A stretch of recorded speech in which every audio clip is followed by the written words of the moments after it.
সুপ্রভাত বন্ধুরা, আশা করি সকলেই ভালো আছো। অনেক দিন পরে চলে এলাম একটি লং ভিডিও নিয়ে।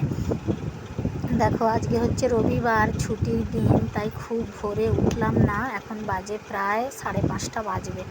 তো দেখো, প্রথমে ঝাড় দিয়ে নেবো আর তাড়াতাড়ি কাজগুলো সেরে নেবো ছুটি হলেও, কেননা আজকে একটু আমরা মন্দিরে যাব পুজো দিতে, ক্ষীরপাই বড় মায়ের মন্দিরে। তো দেখো, ঝাড় দিয়ে নিলাম, নিয়ে এবার বাসনগুলো একে একে ধুয়ে নেবো। পুজো দিতে যাব আমি আর আমার মেয়ে দুজনে মিলে। একা একা কোথাও তো তেমন ভালো যাওয়া হয় না, আর যেতে ভালোও লাগে না, যেহেতু মেয়ে এসেছে, ভোটের জন্য কলেজ বন্ধ। তো এই সুযোগে ভাবলাম দুজনে গিয়ে পুজোটা দিয়ে আসি। তো দেখো, বেরিয়ে পড়েছি আর আমরা বাসে উঠেও পড়লাম। আমরা ঘাটালে নেমে আবার একটা বাস ধরে চলে যাব ক্ষীরপায়ে নেমে দেখো টোটো পেয়ে গেছি। টোটোয় আমরা মন্দিরের সামনে একবারে নামলাম, পৌঁছে গেলাম মন্দিরে। কত বড় জায়গা, ভেতরের পরিবেশটাও খুব সুন্দর। এর আগে আমি প্রায় 2বার এসেছি এই মন্দিরে, তবে এবারে এসে দেখলাম অনেকটাই পরিবর্তন হয়ে গেছে জায়গাটা। আর চলে এলাম ভেতরে। আগে বড় মায়ের কাছে পুজো দিয়ে তারপর যাব ছোট মায়ের কাছে।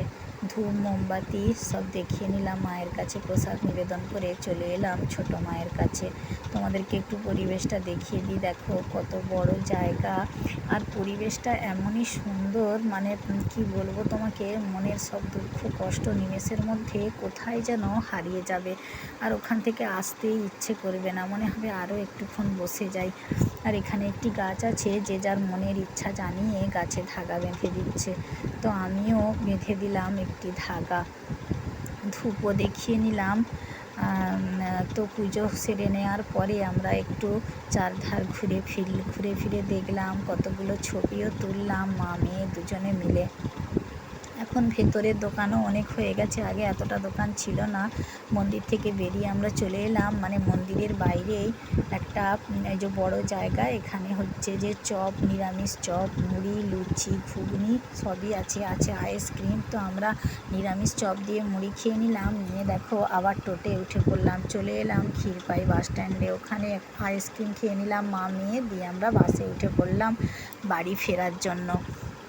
এটা হচ্ছে ঘাটাল, এখানে বাসটা বেশ কিছুক্ষণ দাঁড়িয়েছিল। তো দেখো, আমরা আমাদের গন্তব্যস্থলে নেমে পড়লাম, যেখানে সাইকেল রেখে গিয়েছিলাম। তো সাইকেলটা নিয়ে নিচ্ছি।